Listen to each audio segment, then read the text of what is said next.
দেখো আমরা এইটা সমাধান করাবো -3√3 এর ঘনমূল কত? ঘনমূল দেখো আমরা এইটাকে বলি হচ্ছে ঘনমূল, যদি এখানে 3 থাকে ঘনমূল, আর এইটাকে বলি আমরা বর্গমূল।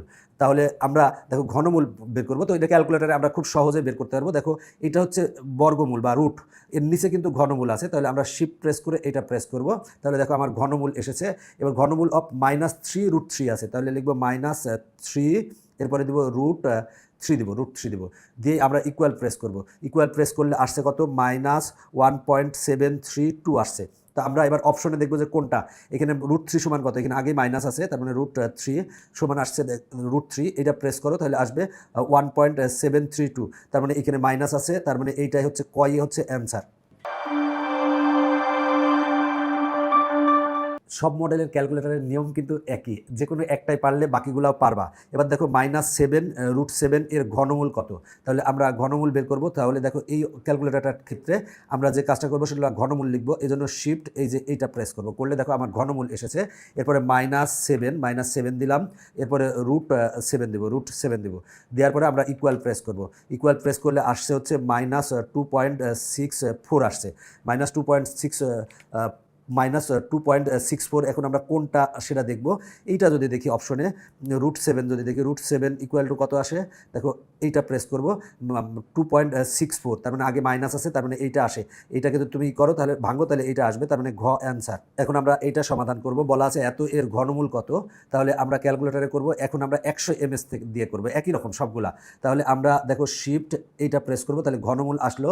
এরপরে দেখো আমরা একটা ব্র্যাকেট দিয়ে নিব, তাহলে -13, এই ক্যালকুলেটরের সাথে ব্র্যাকেট দিয়ে নিব, -13, এরপরে √13 দিলাম, এবার ব্র্যাকেট ক্লোজ করব, করে ইকুয়াল প্রেস করব, করলে আসে হচ্ছে -3.60 আসে।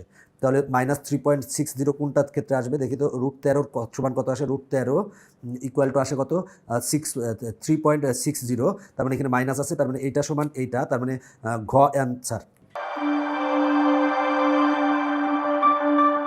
পরেরটাই বলা আছে এক্স বিলংস টু আর, আর মানে হচ্ছে বাস্তব সংখ্যা হলে √x² এর মান কত। দেখো আমরা এই এক্সকে লিখতে পারি +-x, এরপরে স্কোয়ার দিতে পারি, দেখো +x-কে স্কোয়ার করলে x² হবে, -x-কে স্কোয়ার করলে x² হবে। আর দেখো আমার এরপরে রুট ছিল, রুট দিলাম। প্লাস মাইনাস কেন দিলাম, কারণ বলা আছে এই এক্সের মানটা হবে বাস্তব সংখ্যা, প্লাসও হতে পারে মাইনাস হতে পারে। এবার √ আর স্কোয়ার বাদ দাও, বাদ দিলে হয় হচ্ছে +-x। +-x সমান কিন্তু আমরা লিখতে পারি modulus of x. Modulus of x মানে এই যে দুই পাশে দুইটা দাগ দিলাম, এটা হলো মডুলাস বলে, মডুলাস তুলে দিলেই +-x হবে, তার মানে ঘ অ্যান্সার। এরপরে দেখো মাইনাসে প্লাস হবে, এই পাওয়ারের সাথে পাওয়ার গুণ করলে মাইনাসে প্লাস হবে, তার মানে a² হবে, তার মানে ক অ্যান্সার। এই অঙ্কটা আমরা ক্যালকুলেটারে সমাধান করব। অনেকে ভয় পেতে পারো যে এত কঠিন একটা অঙ্ক, এটার মান বের করতে বলছে, ক্যালকুলেটারে কি বের করা সম্ভব? অবশ্যই সম্ভব। আমরা ক্যালকুলেটারে সমাধান করব। দেখো ঘনমূল দেওয়া আছে, প্রথমে ঘনমূল দেওয়া আছে, তারপরে শিফট প্রেস করে এটা প্রেস করবো, তারপরে ঘনমূল হবে, আবার ঘনমূল দেওয়া আছে, তাহলে শিফট প্রেস করে আমরা এটা ঘনমূল দিলাম, আবার ঘনমূল দেওয়া আছে, তাহলে শিফট প্রেস করে ঘনমূল দিলাম, দিয়ে আছে কত 729 আছে, 729 আসে। দেখো এইটাই কিন্তু চলে আসছে। এবার ইকুয়াল প্রেস করো, করলে কত অ্যান্সার আসে দেখো 1.27 আসে। 1.27 কোনটার ক্ষেত্রে আসে সেটা আমরা দেখব।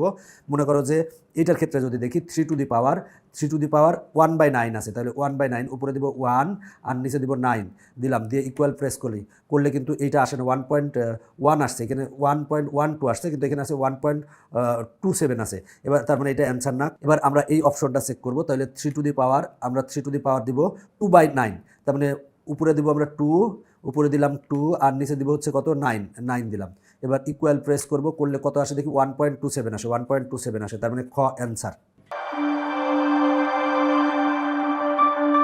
দেখো এইখানে যে অঙ্কগুলো দেখতে পাচ্ছ, এই অঙ্কগুলো কিন্তু সবগুলা একটা পারলে বাকি সব অঙ্কগুলো পারবা। এখানে এই পৃষ্ঠায় যতগুলো অঙ্ক আছে সবগুলো অঙ্ক পারবা যদি তুমি এই একটা অঙ্ক পারো। তাহলে আমরা অঙ্কটা যদি কিভাবে করতে পারি, দেখো এখানে √() আছে a⁴, তাহলে রুটের কারণে আমরা a⁴ লিখলাম, আর রুটের কারণে পাওয়ার লিখতে পারি 1/2 লিখতে পারি।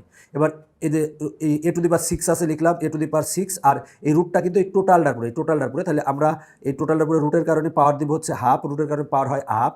এবার a⁸ লিখলাম, আর এই রুটটা কিন্তু টোটালটার পরে, এখানে কিন্তু 24 আছে, তাই আমরা এখানে যেহেতু যত আছে 24 আছে, তাই 1/24 হবে। যদি শুধু রুট থাকতো তাহলে 1/2 হতো।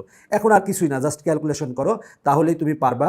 a⁸ লিখলাম, a⁶ লিখলাম, এবার এইটা আর এটা কাটো, তাহলে কাটলে এখানে 2 হয়, তার মানে থাকবে হচ্ছে a² থাকবে, আর এই যে এই ব্র্যাকেটের কাজ শেষ, আমরা কাটাকাটি করছি কারণ এই পাওয়ারের সাথে এই পাওয়ার গুণ হয়। এবার আমরা এইটার উপরে পাওয়ার আছে কত 1/2 সেটা দিলাম, আর টোটালটার উপরে পাওয়ার আছে কত 1/24 সেটা লিখলাম। এবার দেখো a টু দি পাওয়ার 8, দেখো a to the power 6 a square, দুইটার বেজ হচ্ছে a, তাহলে একটা a লিখতে পারি, তাহলে পাওয়ার দুইটা কী হবে যোগ হবে, বেজ যদি এক হয় তাহলে পাওয়ার দুইটা যোগ হয়, 6 আর 2 যোগ করলে কত হবে 8 হবে। আর এরপরে পাওয়ার কত আছে 1/2 আছে, আর টোটালটার উপরে পাওয়ার কত 1/24, এখানে 24 হবে। এবার এইটার এটা কাটো, তাহলে এখানে থাকবে কত 4 থাকবে, তাহলে a টু দি পাওয়ার 8 আর এখানে থাকে কত a টু দি পাওয়ার 4, আর এরপরে পাওয়ার কত 1/24 ইকুয়াল টু, দেখো দুইটার বেস কত a, একটা a লিখলাম, তাহলে পাওয়ার দুইটা যোগ হবে 8 আর 4 যোগ করলে কত হয় 12, আর এরপর পাওয়ার কত 1/24। এবার যদি আমি কাটাকাটি করি তাহলে এখানে 2 হবে, তার মানে আসে হচ্ছে a টু দি পাওয়ার 1/2, তার মানে a টু দি পাওয়ার 1/2 গতে আছে, তার মানে গ অ্যান্সার। এইভাবে তুমি কিন্তু বাকি যে অঙ্কগুলো আছে সবগুলো অঙ্কই আশা করি তুমি চেষ্টা করলেই পারবে।